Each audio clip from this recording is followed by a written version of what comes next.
오늘 말씀 보면은 여러분들 예수님이 예루살렘으로 올라가는 그 길이었습니다. 그렇죠? 길을 걸어가시던 중에 자신의 고난에 대해서 말씀을 하십니다. 네. 오늘 말씀까지 마태복음에 보면은 3번 예수님께서 예수님의 고난, 그 십자가의 죽음과 부활에 대해서 말씀하십니다.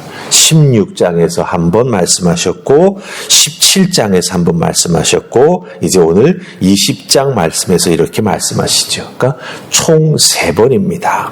3세번이라는 말이 있지 않습니까? 그렇죠? 예. 예수님이 동일한 말씀을 이렇게 3번이나 반복하셨다라고 하는 것은 무슨 의미겠습니까? 제자들이 꼭 알았으면 좋겠다. 예, 아는 것을 넘어서서 기억하고 그리고 예수님이 십자가를 향해서 나아가는 그 길 끝까지 따르며 동행해주면 좋겠다. 그리고 예수님 맡기시는 사명을 감당할 줄 아는 예수님의 제자가 되었으면 좋겠다.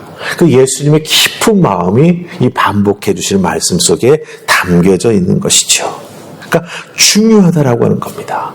그러니까 그 예수님 말씀을 3번 반복해서 듣는 제자들은 이 말씀이 정말 중요해서 예수님께서 이렇게 우리에게 반복해 주시는구나. 근데 그 반복해 주시는 시기가 어디서부터 시작됩니까?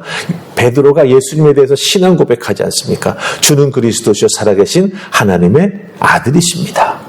예수님에 대한 깨달음이 그 제자들 속에 딱 자리를 잡게 되었을 때 그때부터 예수님의 고난에 대해서 말씀하시기 시작했다라고 하는 것이죠.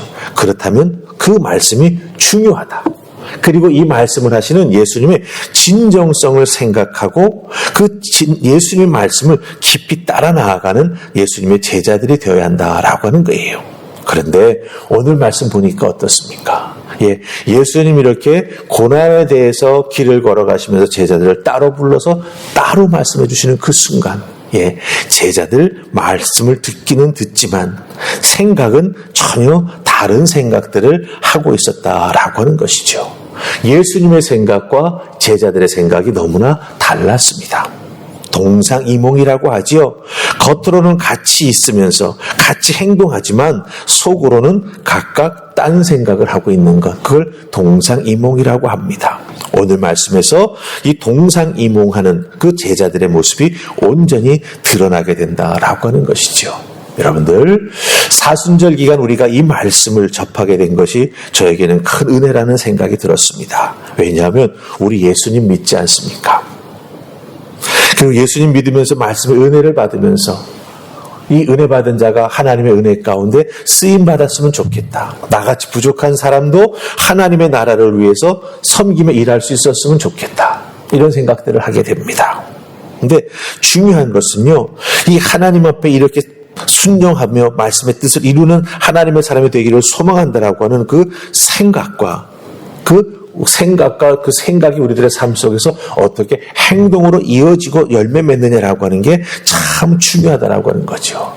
예수 믿고 생각만 그렇게 하는 것이 아니라 그 생각이 하나님의 말씀과 은혜 안에서 열매로 맺혀지는 신앙생활하는 우리가 되어야 한다라고 하는 것입니다. 그래야 동상이몽이 되지 않습니다.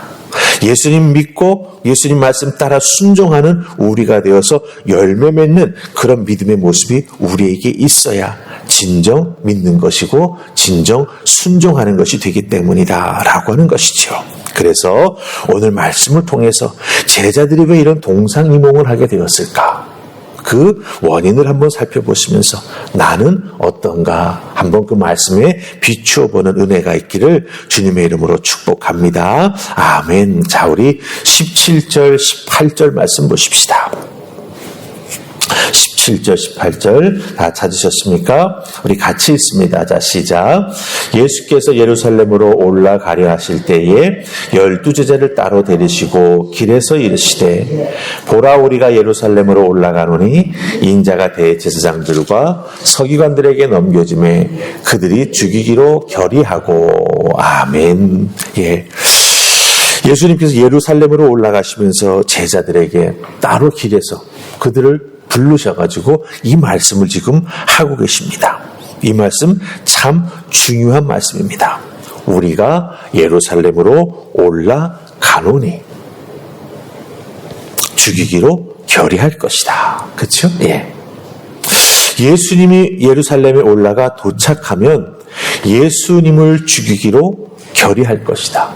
대제사장들과 그 높은 자리에 앉아있는 서기관들이 나를 판결해서 죽이려고 할 것이다 라고 말씀하십니다. 여러분들 잘 보세요. 예수님 하신 말씀, 목적지에 도달하는 것, 즉 예루살렘에 도달하는 것은 아직 도달한 게 아니죠.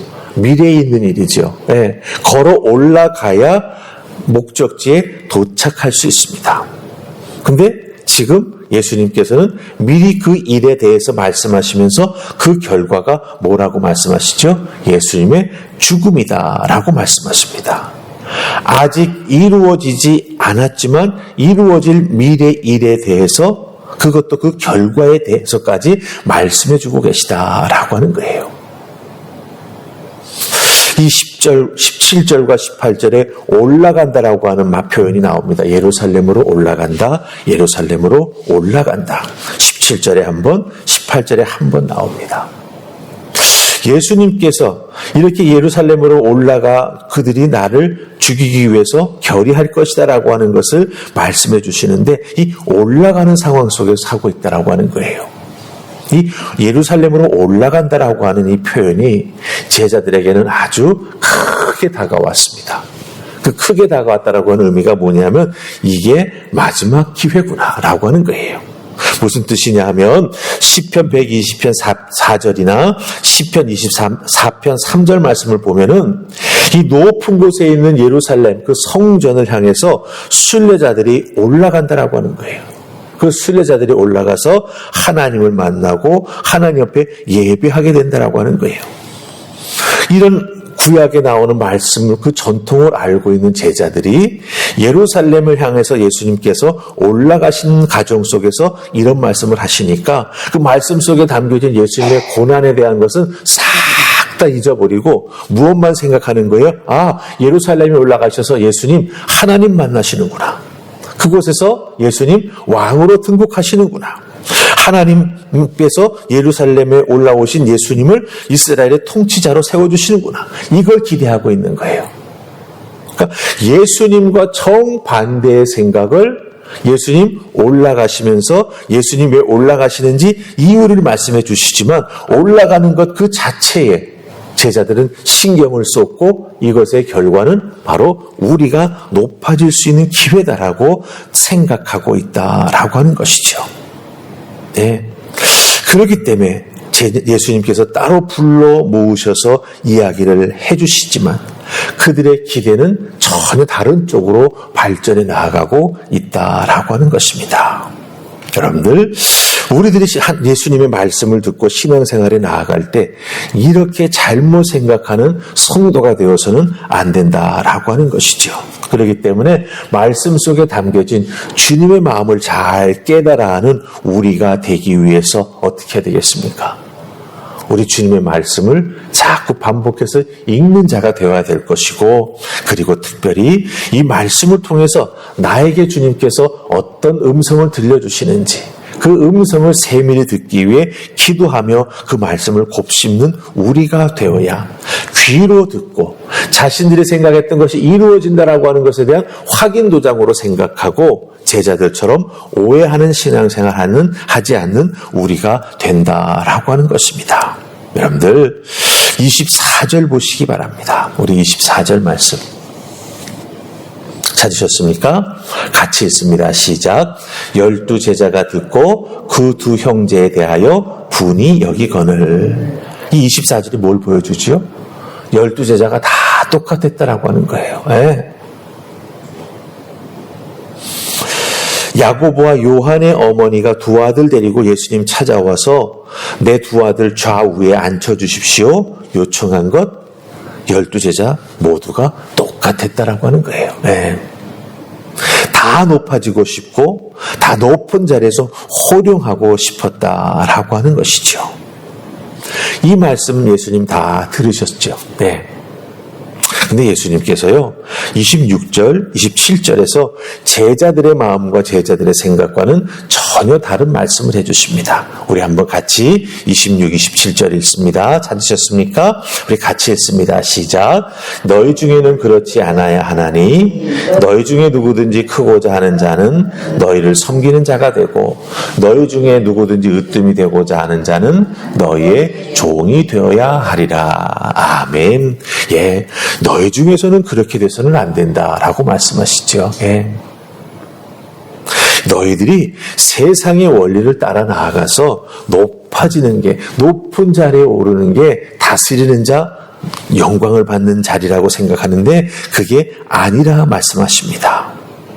위대함, 높아짐, 세상은 그것을 다른 사람을 지배할 때 높아진다고 말합니다. 하지만 예수님은 그래서는 안 된다라고 말씀하시죠. 그럼 예수님의 방식은 무엇입니까? 낮아지고 섬기는 자가 높아진다라고 말씀하십니다.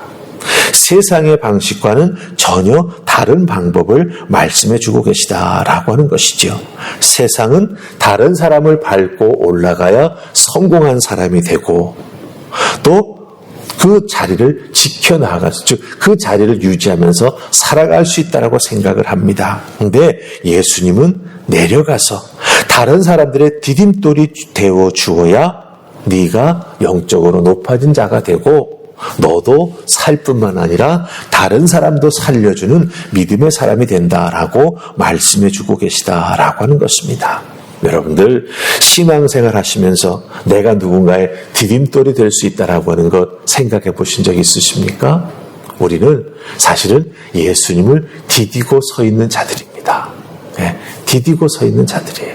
그러기 때문에 우리의 믿음이 든든해지고 그러기 때문에 우리가 이 세상 속에서 어렵고 힘든 일이 있지만 예수님을 디디고 서 있기 때문에 우리가 그것을 통해서 은혜를 받고 세상의 풍파를 이겨나가는 하나님의 사람이 될 수 있고 그 신앙이 흔들리지 않는다라고 하는 것입니다.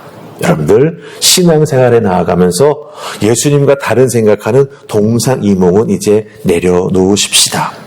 예수님의 말씀을 제대로 듣고 제대로 깨달아 알아 우리 예수님의 말씀 앞에 온전히 순종해 나아가는 여러분 다 되실 수 있기를 주님의 이름으로 축복합니다.